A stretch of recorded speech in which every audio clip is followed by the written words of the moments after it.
자, 조명도.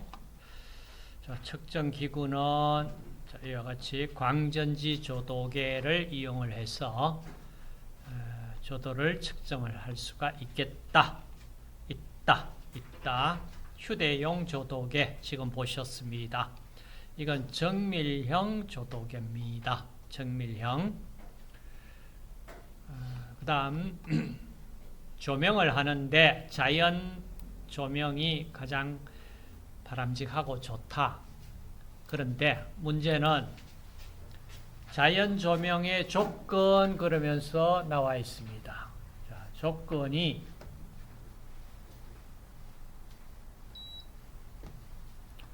이 조건은 창의 방향은 어느 방향이면 좋을까? 자, 거실 및 기타 방은 남향인 것이 좋겠고 작업실은 북향으로 조명의 평등 분산을 도모하는 것이 좋겠다. 왜? 거실 기타 방은 남향을 빛이 많이 들어와야 된다. 그 얘기입니다. 그 다음 그럼 창은 바닥 면적의 어느 정도? 약 바닥 면적의 5분의 1에서 7분의 1 정도 창을 확보를 하는 것이 바람직하겠다. 그 다음 일조 시간은 일일 6시간 정도는 햇빛이 들어와 줘야 바람직하다. 만약 최소 4시간 정도는 빛이 들어와 줘야 된다. 만약에 4시간보다 더 빛이 들어오는 시간이 더 짧다. 그러면 어때요? 사람이 생활하기에 적합하지 못한 공간, 환경이다. 그 말이에요. 그래서 그 다음 거실 안쪽 길이는 창틀 뒷부분까지 높이의 1.5배가 1.5배 창틀 뒷부분까지 높이의 1.5배가 되어야만 거실이 너무 안쪽 길이가 길다면은 빛이 들어오기가 힘들지 않느냐. 그 다음, 자, 이 각도가 나옵니다. 자, 이 각도 두 가지는 조금 우리가 기억을 해 봅시다. 자, 개각이라는 각도, 4 내지 5도, 4 내지 5도, 입사각 27도 이상. 자, 이게 요구가 됩니다. 자, 개각이 뭐냐 하면은, 자, 여기에서 앞에 우리 이 건물이 있는데, 자, A 지점에 어떤 이 건물의 가장 높은 층에, 자, 높은 층이고 낮은 층이고 각 층별로 이제 사람이 이 창문으로 봤을 때 앞쪽에 어떤 건물이 있다라고 가정을 해보세요. 건물이 있으면은, 자, 여기서 건물 끝 직선을 꺾고, 그 다음 창문 끝으로 직선을 그었을 때 이 각도가 개각입니다. 개각이 적어도 4, 5도 이상은 나와줘야 빛이 들어온다 이 말이에요. 좀 양호한 조건으로 들어온다. 그 다음 입사각은 자, 이 사람이 서 있는 이 직선하고, 자, 이 직선하고 이 건물의 창문 끝을 봤을 때 이 직선과 이 각도가 입사각이라고 해요. 입사각이 27도 이상 되어야만 그래도 좀 양호한 편이다. 자, 이런 조건을 이제 자연 조명을 위해서는 요구됩니다. 자, 개각 4 내지 5도, 입사각 27도 이상. 자, 이렇게 요구를 한다.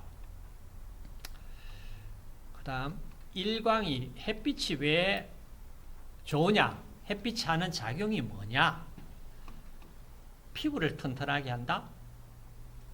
적혈구 헤모글로빈 양을 증가시킨다. 장기 기능을 정지시킨다. 바이타민 D 생성으로 그룹병 예방 및 살균 작용이 있다. 자, 이게 빛이 가지고 있는 하나의 작용입니다.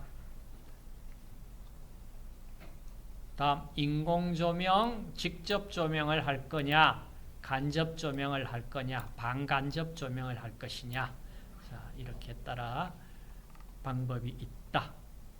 자, 부적당한 조명 피해. 자, 조도가 낮을 때 건시를 유발하기 쉽습니다. 뭐 조도가 부족한 많이 현위가 심하다. 이때 안정 피로감을 줍니다. 그 다음 안구진탕증이라는 자, 이런 병적인 증세가 있습니다. 자, 이게 뭐냐 하면은 주로 탄광부라든지 이런 사람들에게 나타나는데, 자, 이게 부적당한 조명하에서 안구가 좌우상하로 막 진탕이 그냥 막 이렇게 회전이 되는 이런 형태로 나타나는 현상입니다. 이게 안구진탕증이라고 그래요. 그 다음 뭐 전광석이 안에 염증을 일으키는, 그 다음 백내장을 일으키는 자, 이런 용접공 고열 작업자에게 일어날 수 있습니다. 뭐 기타 작업재의 발생 일으킬 수 있습니다. 작업 능률 저하시킵니다. 자, 직접 간접 조명 보실 수 있겠고, 다음 태양빛입니다. 자, 태양빛 이제 보시니까 이게 파장 크기 뭐 비교를 했습니다. 정확하게 파장 메타 단위로 파장을 지금 주어져 있습니다. 한번 보십시오. 그 다음 주파수. 그럼 파장과 주파수가 나오면요. 자, 이게 이 빛의 에너지를 우리가 구할 수가 있습니다. 자, 어떤 식입니까? 자, 식을 한번 써보신다면, 이게 식을 못 쓰겠네. 여기서는. 뭐로 쓸까?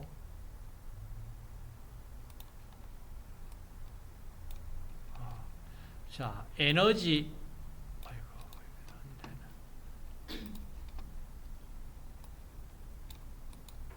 자, 에너지 E, 이 색깔이 왜 이런 색깔이고?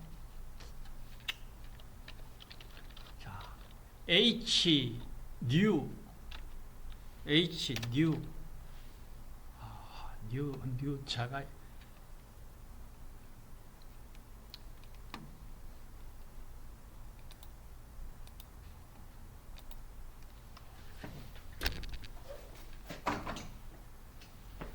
빛의 에너지 E는 H 뉴 프랭크 상수입니다. 프랭크 상수고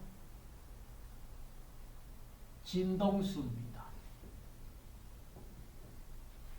다시 쓰면은 H 뉴는 람다분의 C, 람다는 파장입니다. 거기에 지금 나오는 파장. 얘는 빛의 속도, 광속도입니다.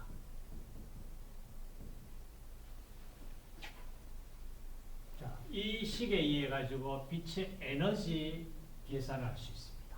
그럼 진동수는 파장분의 광속도이기 때문에 진동수 알면은 파장도 구할 수가 있고, 광속도는 빛의 속도는 광속도는 상수로 알려져 있으니까 자, 진동수, 파장, 자, 저와 같은 관계식에서 에너지를 구할 수가 있습니다. 자, 저 에너지가 지금 얘기하는 에너지가 각각의 에너지 계산하면은 에너지는 계산이 가능합니다.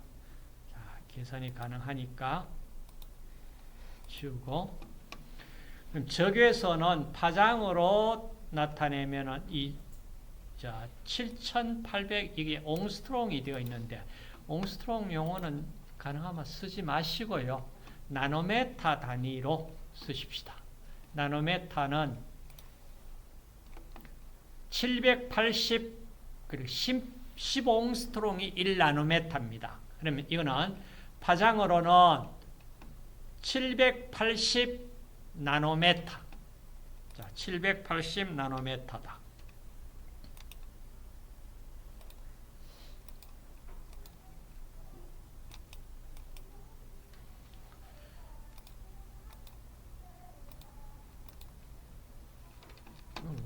없애지지가 않나? 뭘 해야 되나? 자, 780 나노메타. 파장. 자, 적외선의 강한 열선을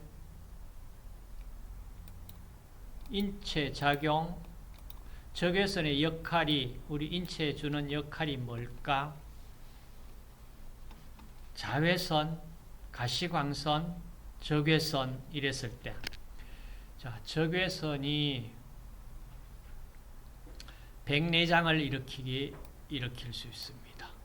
용적공, 이거 왜 이게 자꾸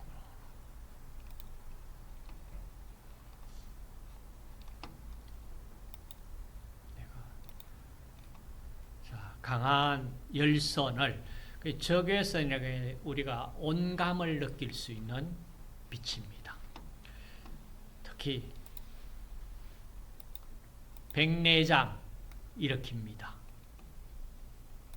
피부에 장애를 일으킬 수 있습니다. 충혈, 혈관 확장, 괴사, 화상 일으킬 수 있습니다. 일사병도 일으킬 수 있습니다. 그 다음 가시광선 영역은 우리가 육안으로 볼 수 있는 빛 영역입니다. 자, 파장으로 400에서 여기 700g인데 사실 700이 아니고 이 적외선을 780 이상이라고 그랬으니까 400에서 780 나노메타 우리 육안으로 볼 수 있습니다.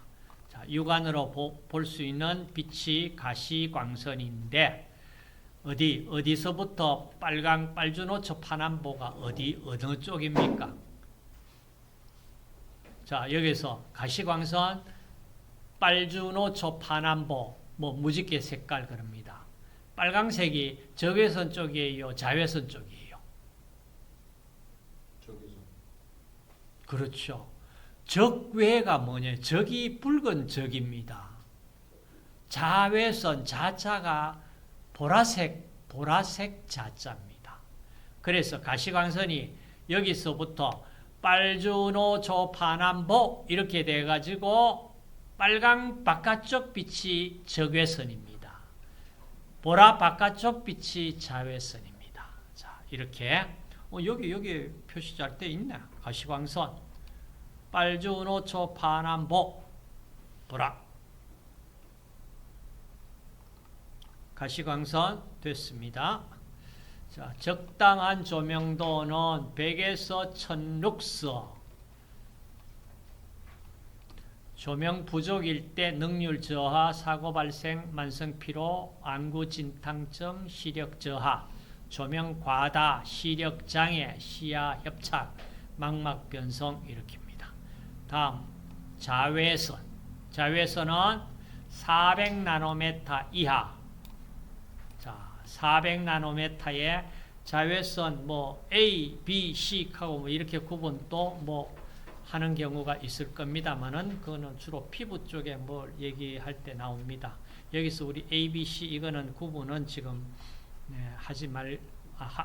구분으로 나타나 있지는 않습니다. 그냥 보시고, 자, 파장이 짧아서 강한 살균 작용을 나타내는 자외선 영역 빛이 약 260 나노메타, 260 나노메타. 자, 260. 그 다음, 건강선이라고 얘기하는 이 선이 존재합니다. 건강선. 자, 얼마? 200에서 290 나노메타. 아니야. 280에서 315 나노메타. 도노라는 사람이 발견을 했다 해서 다른 말로 도노레이 이렇게 금강선이라고 이름도 부릅니다.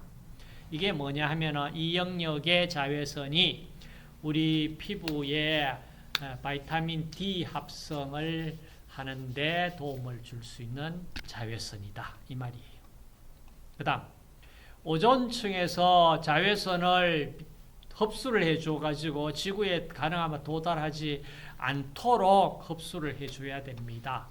그 흡수하는 범위가 200에서 290 나노메타 영역의 짧은 파장에 이 자외선을 흡수를 해줘야 됩니다. 그 흡수하지 않으면 바로 우리가 쪼여지면은 뭐 피부 암 이렇게 피부에 굉장히 영향을 많이 미칩니다. 그래서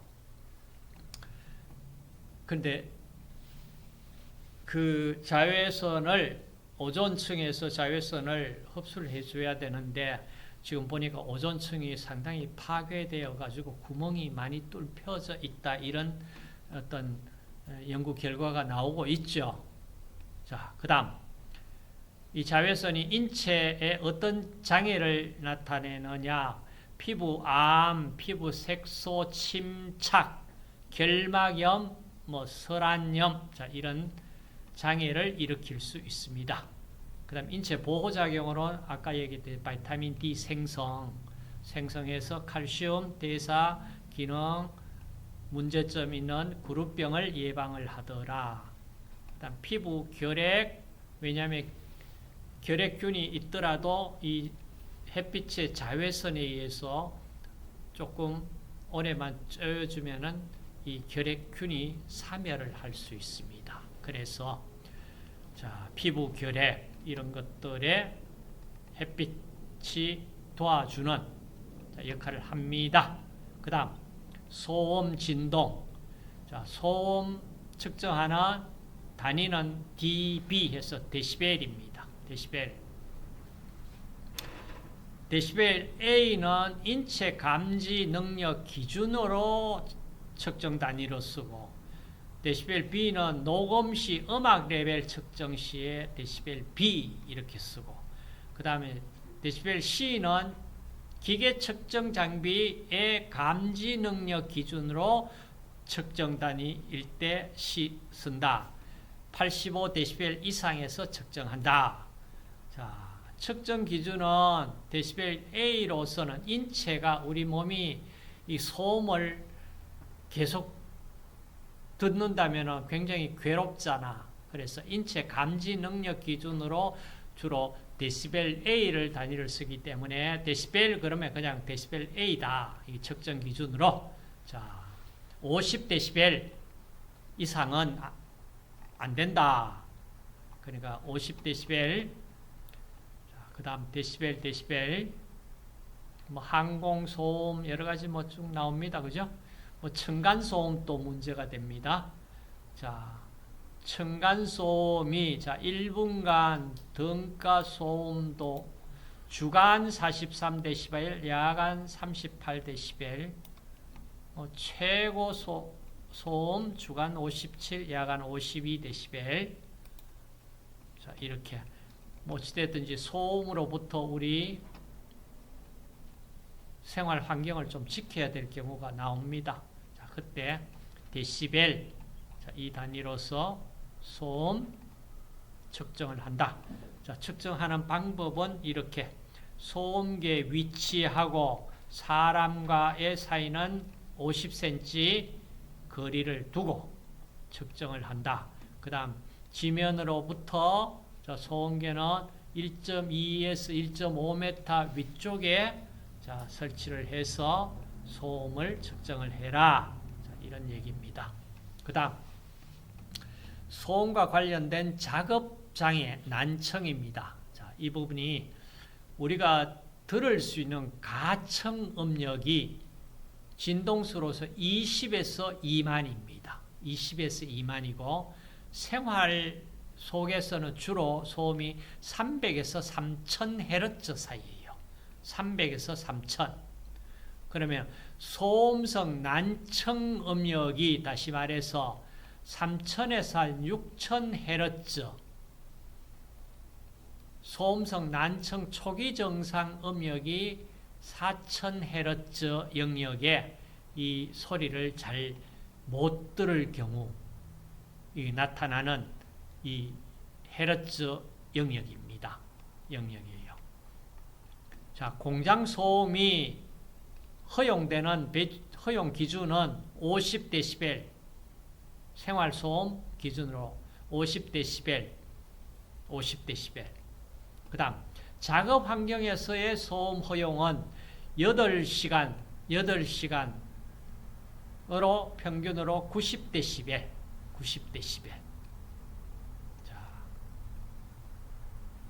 그다음 진동은 데시벨 V라고, 바이브레이션, 진동 이런 뜻으로 데시벨 단위는 데시벨인데 데시벨 V 이렇게 표현을 합니다. 자, 진동 측정 기준 60dB, 60dB. 자, 이게 진동을 측정할 수 있는 진동계입니다. 자, 진동계. 자, 그다음 소음 진동 우리가 측정을 했습니다. 그러면은 보정을 해줘야 됩니다. 보정을 어떻게 하느냐? 자, 보정했는 것이 여기에 표로서 한번 봅시다. 측정과 배경소음 혹은 진동에서 자, 측정값은 우리가 측정과 보정을 위한 배경소음을 어떻게 측정하느냐 그 방법을 자, 지금 봅시다. 데시벨